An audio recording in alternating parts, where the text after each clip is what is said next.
Math learning ক্লাসের পক্ষ থেকে সবাইকে স্বাগতম। ম্যাথমেটিক্স 2 এর আজকের ভিডিওতে আমরা নতুন একটা কোশ্চেন নিয়ে আলোচনা করব। এটা হচ্ছে 2023 সালের পরিপূরক পরীক্ষার কোশ্চেন। তো আমরা লাস্ট ভিডিওতে আমরা 2023 সালের নর্মাল পরীক্ষা বা 2022 সালের নর্মাল পরীক্ষা, 2022-এর পরিপূরক পরীক্ষাগুলো নিয়ে আলোচনা করছি। তো আজকে আমরা 2023 সালের যে পরিপূরক পরীক্ষার অতি সংক্ষিপ্ত যে 10টা কোশ্চেন আছে সেই কোশ্চেনগুলো নিয়ে আলোচনা করব, যে এগুলা কীভাবে আমরা খুব সহজে অ্যান্সার করতে পারি এবং এই ম্যাথগুলোতে কী ধরনের ছোটোখাটো সমস্যা থাকে বা কীভাবে সহজে সমাধান করা যায় সেটা শিখব। তো এখন আমরা প্রথমেই যেটা আসবো, প্রথম যে ম্যাথটা দেখেন, এই যে ইএক্স ধারাটির বিস্তৃতি লিখো। তো এই টাইপের এই ম্যাথটা মানে এই ইএক্স ধারাটার এটা হচ্ছে ডিরেক্ট একটা সূত্র। এটা আমরা অলরেডি 22, 23 বা পরিপূরক পরীক্ষায় কিন্তু এটা আসছে। তো এই কোশ্চেনটা খুবই ইম্পর্টেন্ট, মানে অতি সংক্ষিপ্ত কোশ্চেন হিসাবে এই কোশ্চেনটা সবচাইতে মানে পুরো বইয়ের ভিতরে সবচাইতে বেশি ইম্পর্টেন্ট। এই কোশ্চেনটা বলা যায় যে প্রত্যেকবারই আসে। তো এই কোশ্চেনটা আমরা আবার একটু লিখে দিচ্ছি যে এই কোশ্চেনটার অ্যান্সারটা কী হবে, যে ইএক্স, তো এইটার ধারাটা হবে এরকম যে 1 প্লাস এক্স বাই হচ্ছে ফ্যাক্টোরিয়াল 1 প্লাস হচ্ছে এক্স স্কোয়ার বাই হচ্ছে ফ্যাক্টোরিয়াল 2। দেখেন এই পাওয়ার যত থাকবে ফ্যাক্টোরিয়াল তত হবে। এখানে এক্সের পাওয়ার কিছু নাই, মানে আছে 1, নিচে ফ্যাক্টোরিয়াল 1। তো এইভাবে করেই বাড়তে থাকবে যে এক্স কিউব পাওয়ার হবে কত, ফ্যাক্টোরিয়াল 3, প্লাস এইভাবে করেই যেতে থাকবে। তার মানে প্লাস এক্সের পাওয়ার যদি আমরা আর দিই তাহলে এটা কি কত হবে, ফ্যাক্টোরিয়াল হবে এই আর। তো এটা আমার একটু নিচে হয়ে গেছে, এটা একটু উপর হবে, মানে প্লাসটা যে এখানে হবে।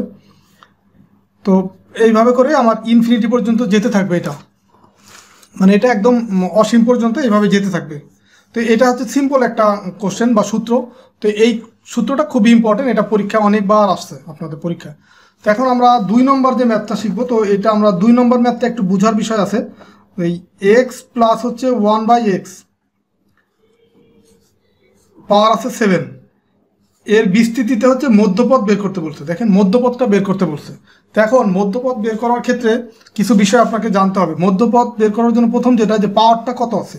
পাওয়ারটা যেমন এখানে আছে 7, এই 7 এইখানে পাওয়ারটা জোড় না বিজোড় সেটা একটা বিষয়, তো সেটা আপনাকে জানতে হবে। তো এখানে আছে বিজোড়, তো যদি বিজোড় থাকে মধ্যপদ হবে 2টি, আর যদি জোড় থাকে মধ্যপদ হবে 1টি। তো আমরা এটা সমাধান করার সময় লিখে নিব যে যেহেতু এই বিস্তৃতিতে মধ্যপদ আছে, যেহেতু কী লিখবো, যে একটা শক্তি সূচক, মানে এইটা আমি আগে ম্যাথটা লিখে নেব যে এক্স প্লাস 1/x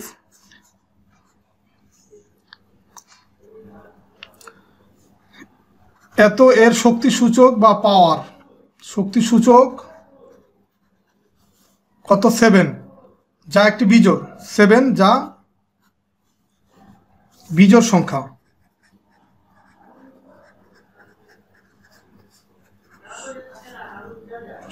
বিজোড় সংখ্যা, সুতরাং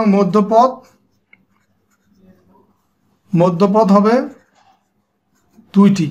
এটা আপনাকে লিখে নিতে হবে। আর যদি এখানে 7-এর পরিবর্তে 8 বা 10 এরকম কোনো জোড় সংখ্যা থাকতো তখন আমরা লিখতাম যেহেতু এত এর শক্তি সূচক, এই যেটা থাকতো যদি 8 থাকতো লিখতাম 8 যা একটি জোড় সংখ্যা, সুতরাং মধ্যপদ হবে 1টি। আর যেহেতু বিজোড় মধ্যপদ হবে 2টি।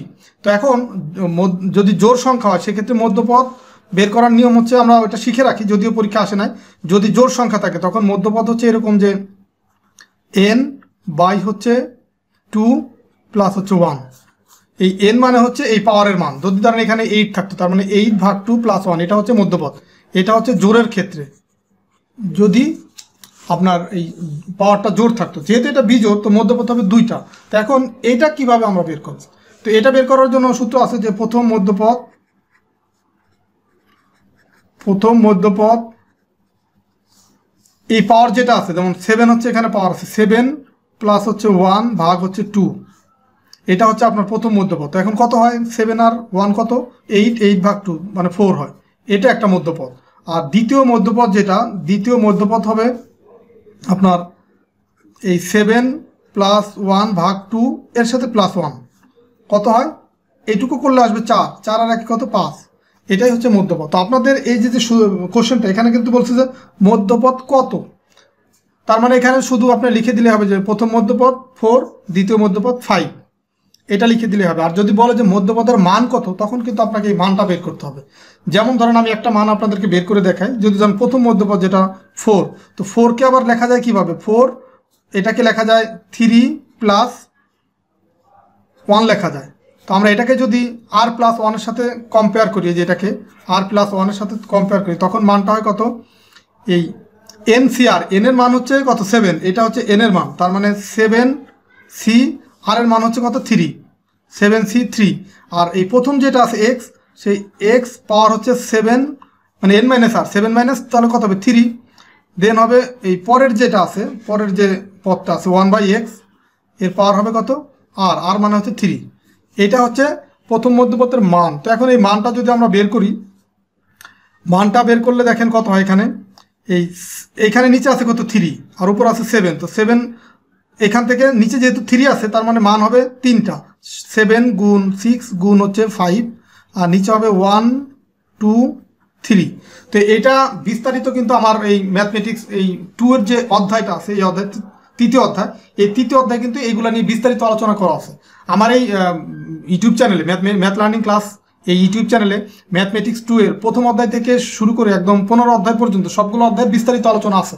তো আপনারা বিস্তারিত শেখার জন্য সেখান থেকে শিখবেন। এখানে জাস্ট আমরা কোশ্চেনগুলো নিয়ে একটু আলোচনা করতেছি, এখানে কিন্তু অত বিস্তারিত আলোচনা করলে ভিডিওটা অনেক বড় হয়ে যাবে বা 10টা কোশ্চেন আমি শেষ করতে পারবো না। তো এটা লিখলাম, দেন হচ্ছে এক্স, এই 7 থেকে যদি 3 মাইনাস করি এখানে হয় 4, আর দেখেন এইখানে আছে হচ্ছে 1/x পাওয়ার হবে 3। তো এখন এই যে এই 2 আর 3 গুণ করলে হয় 6, আর এই 6 কাটাকাটি হবে, তার মানে 5 7 কত 35 হবে এখানে। আর এইখানে দেখেন নিচে আছে x3, উপরে আছে x4, তার মানে এখানে একটা x থাকে, তো 35x, এটাই কিন্তু অ্যান্সার। তো এইভাবে করে যদি মান চায় দ্বিতীয় পদটারও, দ্বিতীয় মধ্যপদের মান বের করে দিতে হবে। তো এখন কিন্তু এই ম্যাথের মান অ্যাকচুয়ালি চায় না, এখানে শুধু মধ্যপদটা চাইছে, মধ্যপদটা কত, তো আমরা এখানে শুধু যে এইটুকু করে দিলেই হবে, যে প্রথম মধ্যপদ এই 4, দ্বিতীয় মধ্যপদ 5, এইটুকু দেখাই দিলেই হবে। তো এখন আমরা পরের কোশ্চেনে যাব। পরের কোশ্চেনটা দেখেন, এই 1 নম্বরটা কয়েকবার আসছে, পরের কোশ্চেনটা অনেকবার আসছে। 3 নম্বর যে কোশ্চেন, 3 নম্বর কোশ্চেনটা আছে কি, এক্স পাওয়ার n মাইনাস হচ্ছে a পাওয়ার n বাই হচ্ছে x মাইনাস a, আর এখানে আছে limit x tends to a, এর মান কত। তো এটা কিন্তু একটা সূত্র ডিরেক্ট, তো আমরা সেই সূত্রটাই লিখব, যে আছে কত, limit x tends to a, x power n minus হচ্ছে a পাওয়ার n বাই হচ্ছে x মাইনাস হচ্ছে a। তো এটা সূত্র হচ্ছে, এই পাওয়ার যেটা আছে সেটা আসবে নিচে n x n মাইনাস 1, মানে n আর x, এটা আছে গুণ আকার আছে n ইন্টু x, আর এটা n মাইনাস 1, এটা আছে x এর পাওয়ার হিসাব আছে। তো এটাই হচ্ছে অ্যান্সার। তো এখন আমরা 5 নম্বর ম্যাথে চলে যাব। 5 নম্বর ম্যাথটা দেখেন কি বলছে এখানে, যে d by dx sine root x, এটা আমরা করব। তো এখানে আমরা 4 নম্বর ম্যাথটা করব, যে d বাই dx, এটা আগে তুলে নিচ্ছি আমি, দেন এখানে সাইন হবে, সাইন রুট x, এটা আছে। তো এটা আমরা ক্যালকুলেশন করব। তো এটা আমরা অন্তরীকরণ করার সময় আমরা সপ্তম অধ্যায়টা দেখছি বা ষষ্ঠ অধ্যায় দেখছি, যেখানে এই সাইন এক্সকে যদি আমরা অন্তরীকরণ করি তখন হয় cos x। তো আমরা রুট এক্সকে যদি x এর সাথে কম x ধরি, তখন x মনে করি বা ধরি, তখন এখানে হবে cos x, এখানে cos x হবে, কিন্তু এখানে তো x না, এই আমরা রুট এক্সকে x ধরছি, তার মানে এখানে cos রুট x হবে। এখন দেখেন এখানে যেহেতু x এর পরিবর্তে রুট x আছে, তার মানে এই রুট এক্সকে আবার অন্তরীকরণ করতে হবে, তার মানে d বাই dx এই রুট x, এটাকে আবার অন্তরীকরণ করতে হবে। তো এখন আমরা এখানে লিখতে পারি যে cos রুট x, আর এই রুট এক্সকে অন্তরীকরণ করলে হয় 1/2 রুট x, এটা কিন্তু একটা সূত্র। তো এটাই হচ্ছে এই ম্যাথের আনসার। তো আমরা এটা চাইলে আর একটু সুন্দর করে সাজায় লিখতে পারি, যে cos রুট x বাই হচ্ছে 2 রুট x, এটাই হচ্ছে এই 4 নম্বরের এই ম্যাথের অ্যান্সার। তো এখন আমরা 5 নম্বর ম্যাথটা করব। দেখেন 5 নম্বর আছে কি, স্পর্শক x অক্ষের উপর লম্ব হলে dy বাই dx কত। তো এই ম্যাথটা হচ্ছে অষ্টম অধ্যায় থেকে অনেকবার আসছে এই কোশ্চেনটা, তো এটাও খুব ইম্পর্টেন্ট কোশ্চেন। 5 নম্বর কোশ্চেন, 5 নম্বর কোশ্চেন কি আছে, যে x অক্ষের উপর লম্ব হলে, তো x অক্ষের স্পর্শক x অক্ষের লম্ব হলে আমি সংক্ষিপ্তভাবে লিখব, যে x অক্ষের উপর লম্ব হলে আমরা এখানে দুইটা জিনিস জানি, একটা হচ্ছে x অক্ষের সমান্তরাল, আর একটা হচ্ছে x অক্ষের y অক্ষের সমান্তরাল। তো x অক্ষের সমান্তরাল হলে হয় 0, y অক্ষের সমান্তরাল হলে হয় ইনফিনিটি। তো এখন দেখেন আছে কি, x অক্ষের উপরে লম্ব, তো আমরা দুইটাই জানি কি সমান্তরালের ক্ষেত্রে, তো x অক্ষের সমান্তরাল হলে হবে সেটা হবে y অক্ষের উপরে লম্ব হবে, আর y অক্ষের সমান্তরাল হলে সেটা হবে x অক্ষের উপর লম্ব, তার মানে এখানে বলছে এক্স অক্ষের উপর লম্ব, মানে এটা হবে dy/dx ইকুয়াল হবে ইনফিনিটি। যেখানে এক্স অক্ষের সমান্তরাল মানে ওয়াই অক্ষের উপর লম্ব, আর ওয়াই অক্ষের সমান্তরাল মানে এক্স অক্ষের উপর লম্ব, তার মানে এটা হবে কি ইনফিনিটি হবে। তো এখানে দুইটা মান মনে রাখলেই আপনি খুব সহজে করতে পারবেন যে এক্স অক্ষের সমান্তরাল 0, ওয়াই অক্ষের সমান্তরাল ইনফিনিটি, বাকি দুইটা হবে বিপরীত। তার মানে এটার অ্যান্সার হচ্ছে কত? ইনফিনিটি। তো এখন আমরা 5 নম্বর ম্যাথে 5 নম্বর করলাম, 6 নম্বরটা করবো। তো 6 নম্বর ম্যাথটাও একটু বোঝার বিষয় আছে, সেটা হচ্ছে দেওয়া আছে ওয়াই ইকুয়াল হচ্ছে, দেখেন ওয়াই ইকুয়াল ই পাওয়ার মাইনাস এক্স, তার মানে ই পাওয়ার মাইনাস এক্স। এখন আমাকে ওয়াই এনটা বের করতে বলছে। তো এটা আমি পর্যায়ক্রমিক অন্তরীকরণ থেকে এটা আসছে। তো আমরা যখন ওয়াইকে একবার অন্তরীকরণ করব, তো এটা লিখতে পারি ই পাওয়ার এক্সকে যদি আমরা অন্তরীকরণ করি, এটাকে যদি এক্সের সাথে আমরা কম্পেয়ার করি, তাহলে এটাই হবে ই মাইনাস এ এক্স। তো এখন এইখানে এই মাইনাস এক্স, এটা তো এক্স না, তো এক্স যেহেতু না, তার মানে এটাকে আবার অন্তরীকরণ করতে হবে। তার মানে এটাকে আবার যদি আমরা অন্তরীকরণ করি, মাইনাস এ এক্সকে যদি অন্তরীকরণ করি, তখন এখানে পাবো মাইনাস এ পাবো। তো এটাকে আমরা আর একটু সাজায় লিখতে পারি এইভাবে, যে এই মাইনাসটাকে যদি সামনে নিয়ে আসি, -1, দেন হচ্ছে এই এটাকে ই আগে নিয়ে যাব, এ ই মাইনাস এক্স। তো এইভাবে করে আমরা সাজায় লিখতে পারি। এখন আমরা এটাকে যদি আমরা দ্বিতীয়বার অন্তরীকরণ করি, তখন কি হয় দেখেন, এই যে এইটুকুকে যে একবার অন্তরীকরণ করছি, এটাকে অন্তরীকরণ করে এইটুকু পাইছি, এটার এটা তো সেম, তার মানে এটাকে অন্তরীকরণ করলে আবার এরকম একটা মান পাবো। তার মানে এখানে পাবো ই মাইনাস এক্স, এইটুককে অন্তরীকরণ করলে আমরা এটা পাচ্ছি।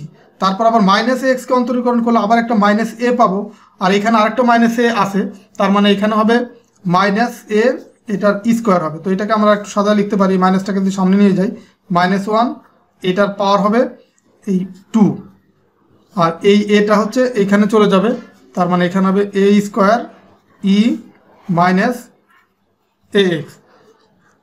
এইভাবে করে যেন আরেকবার করি, তখন ই মাইনাস এ এক্স হবে আরেকবার অন্তরীকরণ করলে। দেন দেখেন এইটার এই মাইনাস এ এক্সের জন্য আরেকটা মাইনাস এ পাবো আমি, আর সেটা আর এটা মিলে হবে মাইনাস এ, পাওয়ার হবে কি কিউব। তো এটাকে আমরা একটু সুন্দর করে সাজায় লিখতে পারি এইভাবে, পাওয়ার কিউব।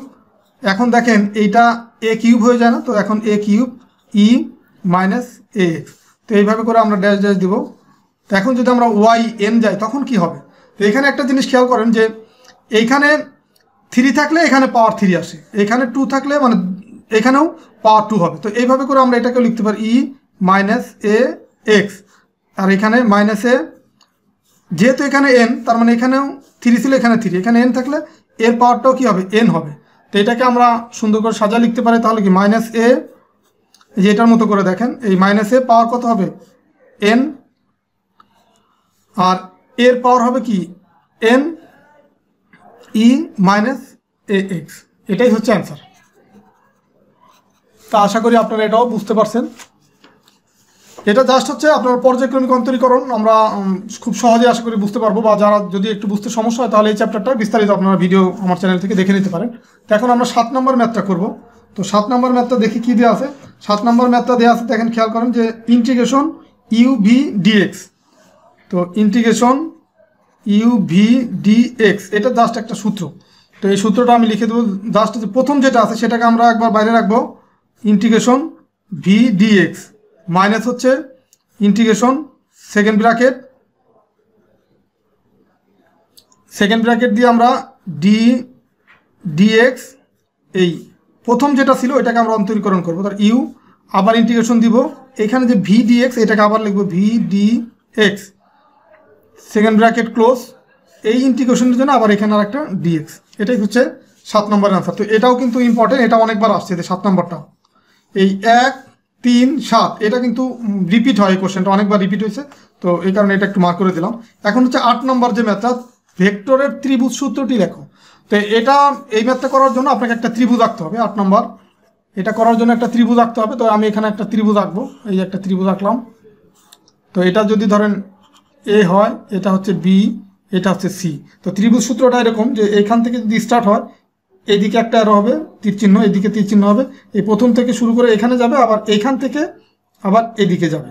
তার মানে এখানে ত্রিভুজ সূত্রটা এরকম জানা, যদি এ বি সি ত্রিভুজ হয়, এত এর ক্ষেত্রে কি দাঁড়াবে, যে এ বি ভেক্টর, দেখেন ভেক্টর চিহ্নটা এদিকে আছে না, এ বি ভেক্টর প্লাস হচ্ছে বিসি ভেক্টর, এই দুইটাতে একই দিকে, তো এই দুইটার যোগফল হবে এইটার সমান। সমান এসি ভেক্টর। তো এখন এটা যদি আমরা মান দেই যে পি ভেক্টর এটার মান এটা হচ্ছে কিউ বা এটা হচ্ছে আপনার আর ভেক্টর, এটা যদি দিই তখন এখন আমরা এ বির মান বসাবো পি ভেক্টর প্লাস হচ্ছে কিউ ভেক্টর ইকুয়াল হচ্ছে আর ভেক্টর। ঠিক আছে, এটা হচ্ছে 8 নম্বরের অ্যান্সার। ত্রিভুজ সূত্রটাই হচ্ছে এরকম যে একটা ত্রিভুজ থেকে আপনাকে ভেক্টর চিহ্ন দুইটা দিতে হবে একদিকে, বাকিটা এইদিকে যাবে। তার মানে A B plus BC equal হচ্ছে এসি ভেক্টর। তো এরপরে আমরা চলে যাব হচ্ছে পরের কোশ্চেনে, 9 নম্বর কোশ্চেন। তো আমরা প্রায় শেষের দিকে চলে আসছি। তো 9 নম্বর কোশ্চেনে আছে কি যে integration upper limit A lower limit B D X by X. তো এই কোশ্চেনটাও কিন্তু অনেকবার আসছে, তো আমরা এটাও তুলে নিচ্ছি যে B by A D X X. তো এটা একটা সূত্র ডিরেক্ট। তো এই যে ডিএক্স বাই এক্স এটাকে লেখা যায় হচ্ছে লগ এক্স, এটা হচ্ছে জাস্ট একটা সূত্র, upper limit B lower limit A. তো এটাকে আমি লিখতে পারি, এই লিমিটগুলো যদি বসাই দিই, এখন লিমিটগুলো বসাইলে কি হয়, এখানে লগ বি মাইনাস হচ্ছে লগ এ। তো এটাকে আমরা ফাইনালি লিখতে পারি লগ বি বাই এ, এটাই হচ্ছে অ্যান্সার।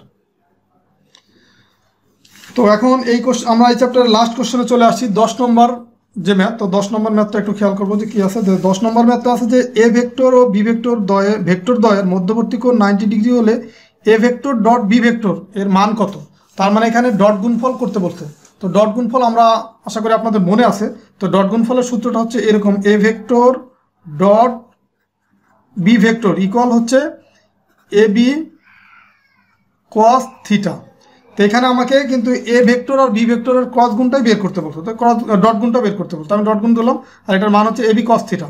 তো এখন এখান থেকে আমরা এই কস থিটার মানটা দেওয়া আছে, থিটার মান আছে কত 90 ডিগ্রি, দেখেন দেওয়া আছে। তার মানে A B into cos 90 degree. তো কস 90 ডিগ্রির মান হচ্ছে আমরা জানি 0। তার মানে এখানে লিখবো এ বি ইন্টু 0। তো 0কে আমরা 0 দিয়ে যাকে গুণ করবো সেটাও 0 হয়ে যাবে। তো এটাই হচ্ছে এটার অ্যান্সার। তো আশা করি আপনারা এই যে আজকে যে 10টা কোশ্চেন আলোচনা করলাম 2023 সালের যে পরিপূরক পরীক্ষা, আশা করি এই আলোচনার মাধ্যমে আপনাদের অতি সংক্ষিপ্ত কোশ্চেনগুলোর ব্যাপারে আর একটু ধারণা ক্লিয়ার হলো বা আপনাদের কনফিডেন্স লেভেলটা আর একটু গ্রো করলো। তো আশা করি আপনারা এই ভিডিওগুলো দেখার মাধ্যমে আপনাদের একটা অতি সংক্ষিপ্ত কোশ্চেনের প্রস্তুতিটা ভালো হবে বা এটা সম্পর্কে আপনাদের পরীক্ষায় ভালো দেওয়ার মতো যোগ্যতা তৈরি হবে এই ভিডিওগুলো দেখার মাধ্যমে। তো তারপরেও আপনারা আপনাদের নিজেদের মতামতটা জানাবেন যে এই ভিডিওগুলো দেখার মাধ্যমে আপনাদের উপকার হচ্ছে কিনা বা আপনারা কেমন বেনিফিটেড হচ্ছেন সেটা আপনারা মতামত জানাতে পারেন। আর যারা আমার চ্যানেল নতুন ভিউয়ার আছেন তারা চ্যানেলটা সাবস্ক্রাইব করে রাখতে পারেন। আর আমার ম্যাথ লার্নিং ক্লাস নামে একটা ফেসবুক গ্রুপ এবং পেজ আছে। তো আজকে যে ম্যাথগুলাই যে আপনাদেরকে আলোচনা করলাম বা এখানে খাতায় লিখলাম, তো এটা আমি আমার ফেসবুক গ্রুপ অথবা পেজে এটা ছবি তুলে দিয়ে দিব, সেখান থেকে আরও আপনারা দেখে নিলে আপনাদের আরও ক্লিয়ার হবে বা আরও সহজ হবে বুঝতে। তো ঠিক আছে, সবাই ভালো থাকবেন, সুস্থ থাকবেন।